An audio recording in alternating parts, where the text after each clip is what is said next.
To help us gain more clarity on this subject, let's welcome Mr. Balaji Jayaraj, founder of BJ360 Personal and Professional Development, on stage.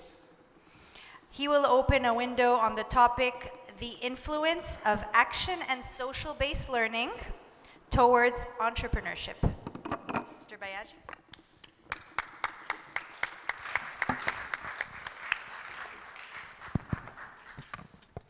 And then we will follow up with lunch. Yes. Hello, everybody. Thanks for swapping me up before the lunch, so I could finish it up earlier and leave and have a peaceful lunch with you along.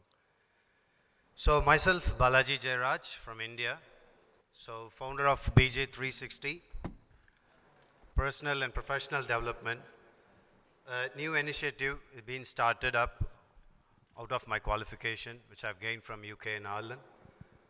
And currently I'm a graduate of a doctorate program of PhD in high performance organization. It was interesting panel discussion. It's more relating to that panel discussion. With evidence-based, I'm going to take you through with appealing statistical evidence. I'm not going to bore you big, but I think it will be helpful for you all with when I provide a statistical evidence of what is needed and how that influence into entrepreneurship. Kindly bear with me because the technology is not my side. So today, the influence of action and social-based learning towards entrepreneurship, when I say it's a social, as the panels discussed about the stressing on the social skills, what essentially is needed to be an effective leader.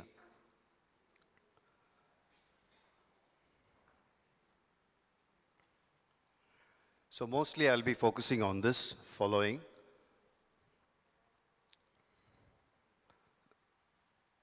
The evaluation of education of the past and the present, and the current scenario into the education, and how that social and learning is influenced. And all about the BJ360 at the last.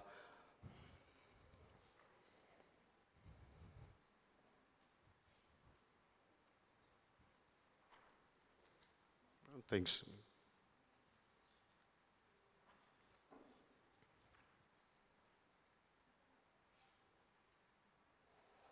Taking the quotes from some of the ancient philosophers, the roots of education is bitter than the fruit. This slows down the process of education when the education is matters almighty. The Western philosopher is a great influence when the start of education is being started up.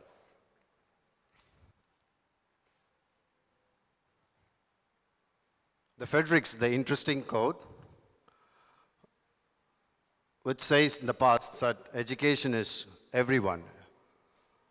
Under one roof he has formed up, and it says we all need to get an education. But unfortunately what has happened was still the research says that from the UNESCO that 57 million students have been fighting against conflicts at the schools for education. The basic education is not being given. Even those times in the past, even they have formed up a forum for education.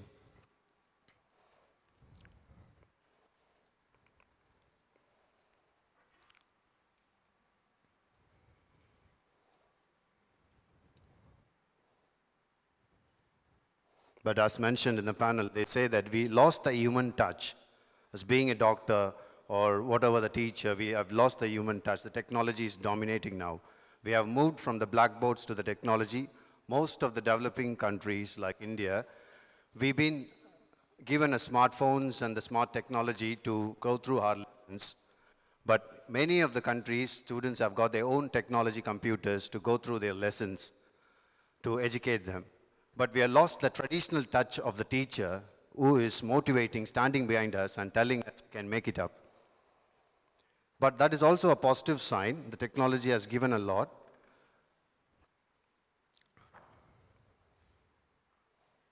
But this is very interesting statistics. According to McKinsey says that the report of 2018 that the social skills plays the dominant role for a leader in the next decade.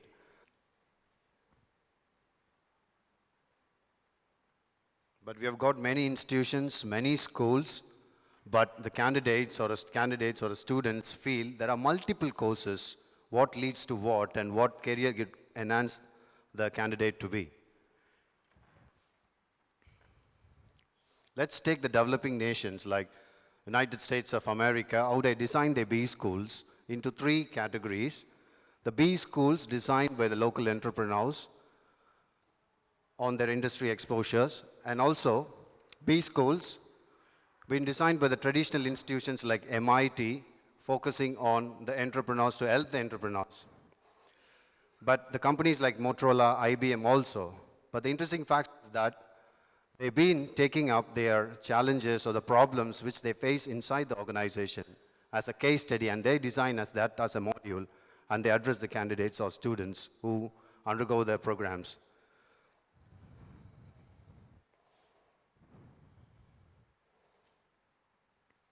Another fact from the United Kingdom says, though they are a graduate of an MBA, the top-up programs plays the major role in terms of job satisfaction and job performance. What is that top-up programs refers to? Self-development. Everyone stresses on self-development for top-up programs or qualification, which apart from your MBA or your management programs.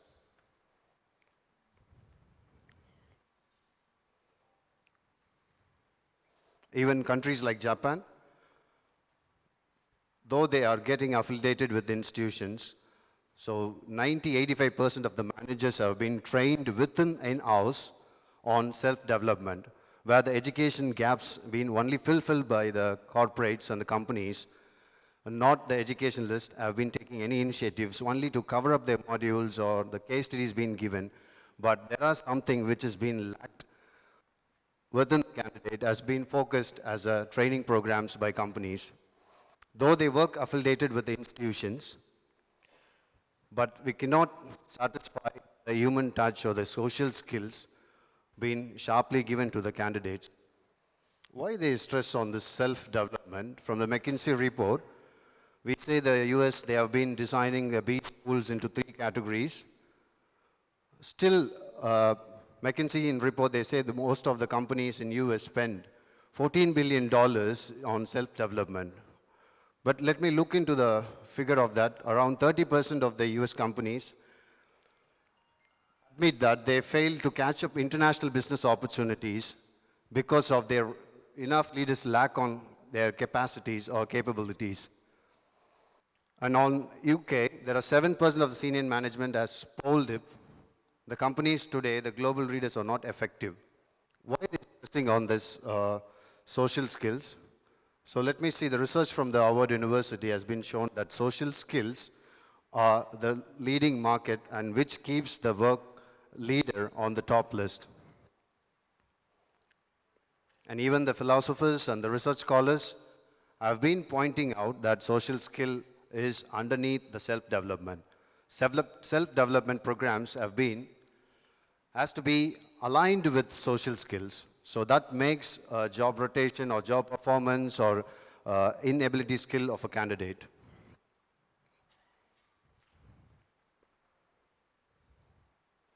What is that social and action-based refers to? One of the few, Celia, the author, as refers, these are all the key factors of some of the social skills which I was interested to look into this.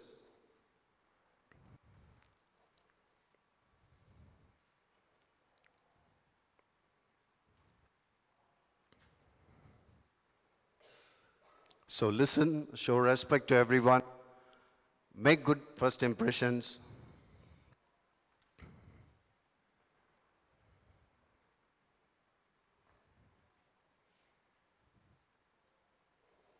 I don't know how many of the self-development programs has been conducted as follows up all this in their curriculum or modules or a syllabus or whatever it is to be called.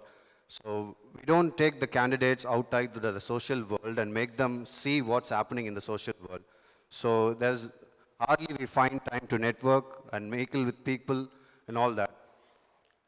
So when you're ready to encourage on social environment activities, your perspective of changing the social problems would definitely pop into your mind and you address to that problem.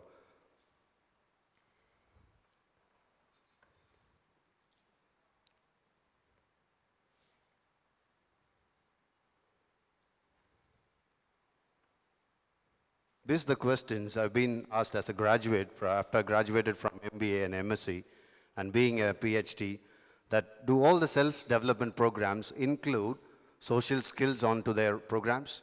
Is that the globally, are they doing that? But again, the few of the authors has been stressing that more than whatever the technical skills or whatever the Oracle or PHP or whatever it may be, even if you are an engineer or aptitude or whatever it is. So some of the key skills like problem solving, where Anand was speaking about the problem solving with arithmetic point of view. So that was very impressive that we could get.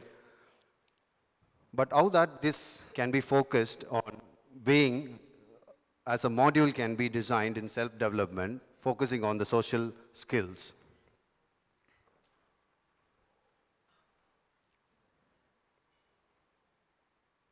This one was impressive from the global report. Though it's United Kingdom or some of the developed countries, you can note the index on the bottom below. It says that the minus is got a surplus. It's interesting that Mexico has got the social skill surplusly, and the United Kingdom has got the index of shortage with social skills. There's a rising demand as well for the social skill.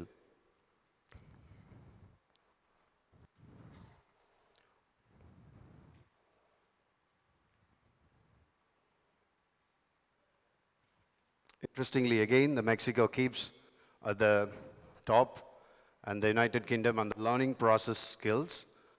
This is the evidenced document from the recent global report 2018 that most of the countries still, though they are highly having technologies and highly having capabilities or multiple programs, they still have the social skill lacking things.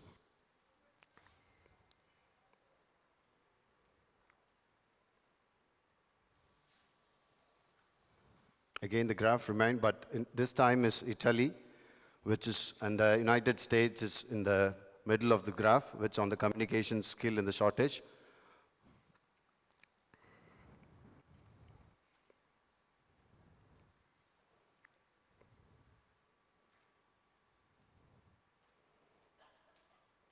This I picked up in the Pearson learning groups.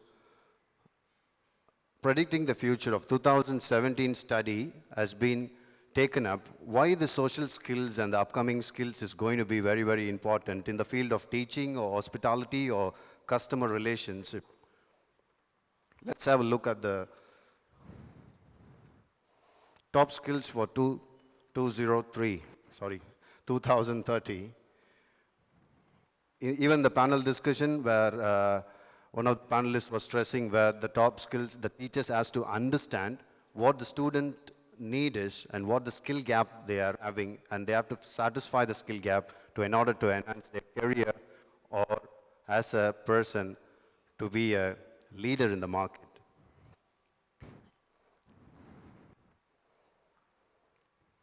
So you can see this up, which says that there are top skill, 10 skills, which is very, very essential, going to make you a good leader in upcoming.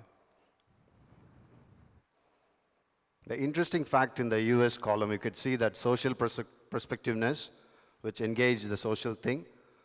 So how these skills going to be developed? Are they going to be developed by designing a module to the candidates, or these skills are going to be structured by any of the companies or corporate companies, leading companies going to spend money or invest on the candidates to develop those skills? I'm not sure with that. But the interesting fact is that when I was in childhood, I would say this, I was into a boarding school where they taught me about the self-enhancement and knowing yourself and how to keep yourself. So this,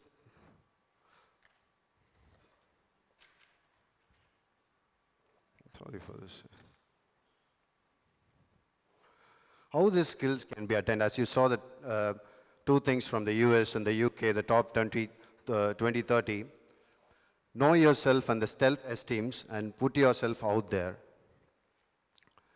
As one of the economists and the entrepreneur, in the recent speech, his name is called Anand Srinivasan, he has quoted in his speech, how many of you make your bed when you get up in the morning, first thing?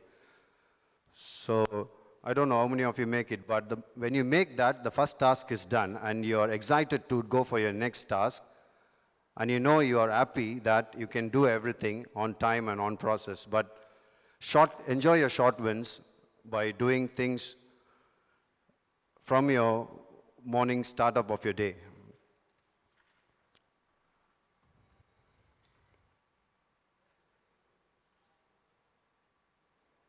I've been showing this because some of the industry leaders like CEOs from LinkedIn, and they stress on the social skills, like Jeffy Vinier, LinkedIn, he says that like nothing learning from the book makes you a good employer, that knowing the social world problem and the challenges makes you a good employer. So how these schools and the institutions is going to address this problem and produce a good leader into the market.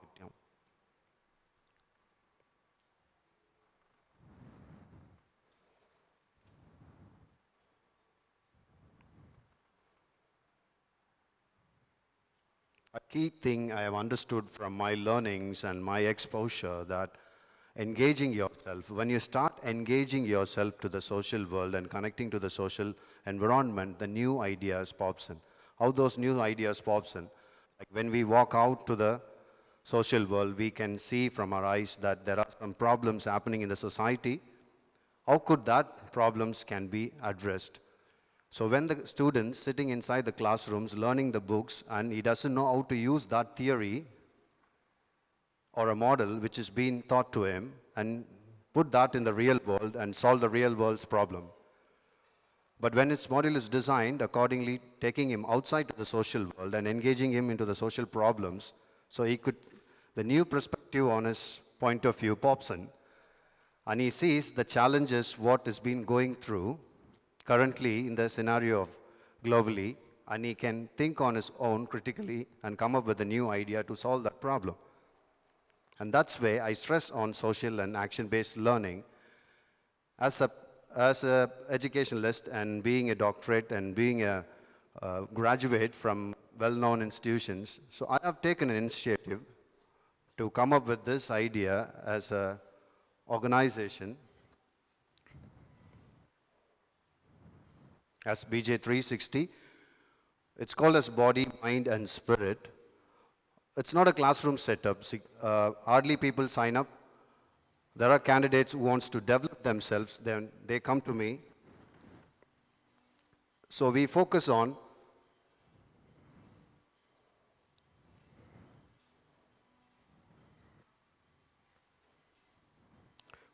personal and professional development. It's a one-to-one session which we do it to the candidates. It's not a group class, or it is not a normal seminar or a workshop we conduct. It's just a one-to-one person which when the candidate steps into me, I self-analyze him, or we conduct a self-assessment on what is needed for that candidate and what is to be improved on his skill. So on that note, we have got some tie-ups with some of the players on the fitness and wellness and nutrition, skincare, all that so and so. So professional development, we focus on critical thinking by doing observation activity, taking them to the shopping malls, and we design on their lifestyles. And I was impressed with the KonMari, the organization or organizing tidying up concept, where she focuses on lifestyling, on wardrobes and organizing your workplace environment. So that makes you get connected and develops yourself in terms of like be a productive employee or a leader or entrepreneur when you come out, when you get inside to that social world and know, observe, all that. So adding upon to this panel discussion, I hope that some of the key graphs and the key statistics would support the panelists who have mentioned that we lost the teachers' contact and technology has been dominating, And teacher has to understand the social needs and the social skill has to be developed rather than focusing and running behind the marks or scores or grades or first class honors or second class honors or whatever it is. We need to redesign as a edupreneurs, as educationalists, as research scholars. We need to take a step initiative to address to the social problems and what the corporate problems has been going on. And that makes future of education, I believe. So thanks for the opportunity, and sorry for the slides to be designed by one of my technical person who've been working for this for past 2 days, but he had designed it. I didn't go through it like clicking one click, click, click, click. So it has been popping out. And thanks for the opportunity. Thank you so much. Thanks. Any questions for Mr. Balaji? Yes. Sir, you're not quite done yet.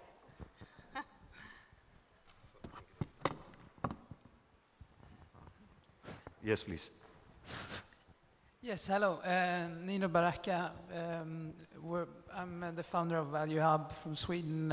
It's Swedish-Finnish collaboration where we work with many of these principles you talk about with team entrepreneurship programs. My question is, we live in a high change environment, and I would like to divide up the transformational learning process into different levels, because we have a human level and we have a technological level. The skills give us access to the transformational technologies that will drive the change. But we as humans also need transformational learning, and there needs to be an interaction between that evolving skills. So the skills will come and go depending on the era of our time. But the capabilities, the transformational capabilities of the human individual, which you also state is driven by the social skills, because we need input, we need perspectives from other people to drive and evolve our perception of reality and how we view ourselves to become a better version of ourselves. So how does your program and the education at whole try to create this transformational capacity in the students or your pupils? Yes, I could understand that. You've been saying that the social skills or whatever has been in the change environment, in the leading in a changing world, the skill sets of people or whatever the skills it's requirement for the organization has been keep changing. So this been started recently as a startup, and we are testing on that because this is not a regular classroom setup, and this is a one-to-one focused. So one-to-one, I should say, I need to spend at least an hour with a candidate to fulfill his needs or time being, or time to educate him or the modules which is being designed. But we've been working and setting up in the future. As I said earlier that I'm not doing, as it says, this is a 360. I'm not the only person who does completely. So we have got experts in the respective fields like fitness and nutrition, and we go to them and talk to them, that rather than they going directly to them, and I analyze them personally, and we do a self-assessment and self-analysis focusing on their SWOT, strength, weakness, opportunities, and threats. And we're sitting with them, we analyze internally and externally. Internally, we do it as like asking them what is your strength and weakness, we identify them. Then externally, we ask our parents or teachers or the known circles and get information. And we filter down what is lacking in that person, and then we design a PDP, a personal development plan, that we call action plan. What to do, how to do, when to do. And then we design it accordingly. And each candidate's need is different and wants are different. So that is how it's on the floor right now. So hopefully as a startup company, so we get to connect with more of the experts and we fulfill the skills or needs or whatever it is. So I think hopefully I have answered the questions that you have asked, and thanks. Yes. Yes, there's someone who's just.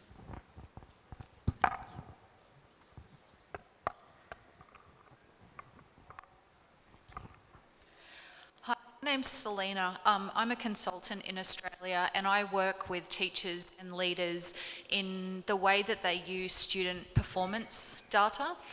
And often that is a measure of numeracy and literacy skills and the results that students achieve in their subjects. And I completely understand where you're coming from, and I know that soft skills are something that currently isn't measured and tracked. Employers are saying that these are the skills that they want and that they need in their employees, but in the perfect world, what do you see students leaving with in order to be able to demonstrate their level of competency or skill in these areas? So you mean to the students lacking the competencies of the graduates? No, to be able to communicate with employers where they are on that continuum, so where their skill sits. Okay, so you mean to say that we need to communicate with the employers about the skill set required for the candidates? Well, yeah, how could we, in the perfect world, how is there going to be a system Yes. where there's a measurable way of telling employers the skills that they're bringing? Because at the moment, in Australia, for example, we try and communicate those skills in a cover letter, in a job application. Yes. But alongside that, there's test results and university results and all of the quantitative stuff that sits on the side. And if we can't communicate those soft skills well in an application letter, then there's nothing else to sort of verify the level of our skill. Most of the companies in the job descriptions, they have been listing down the requirements of the candidates, what they need for the jobs to be fulfilled. But most of the organizations or companies do that. But in the education point of view, like top business schools or universities, stressing candidates on module scores and their reappearance, if you failed a module or whatever it is, that designs are definitely, they go to the one-to-one internship or whatever it is. They don't focus on as an individual, because all the programs have been designed as a classroom setup. So mostly it is taught as a common. If it is module called strategic management is being taught in an MBA, that candidate has to go through the module strategic has to be cleared rather than focusing on social skill. So that there's a gap there in between. So I can understand that universities cannot take a step on focusing on each individual needs and satisfying their skill gap or whatever it is, or tailor-madely do a program for each individual. But this is my proposal as of now, as being in the field of education. So we need to take a step to solve this. And when I try to enhance or give a skill to a person, so he spreads to 10 people. So that becomes my organization, builds up in that way. So most of the companies start approaching me for bringing up the candidates or training up the candidates, or customized training programs can be served according to their need. So as of now, it's a different dimension, and universities have been facing this challenge, that how we can come up or solve or bring up each individual rather than giving him MBA in common and stating him that he is having these kind of a certain skill, so-and-so skill. So we need to work on this. Still, I'm also working towards this, so hopefully this should be a problem solver soon. So thank you. I think from my knowledge, I've answered up to the questions, but I'll try to keep it up more updated in the future. And we can have a chat in the coffee bar, so we can exchange ideas of the same idea if you have got something like this, so we can take it further. Thank you so much. Thanks.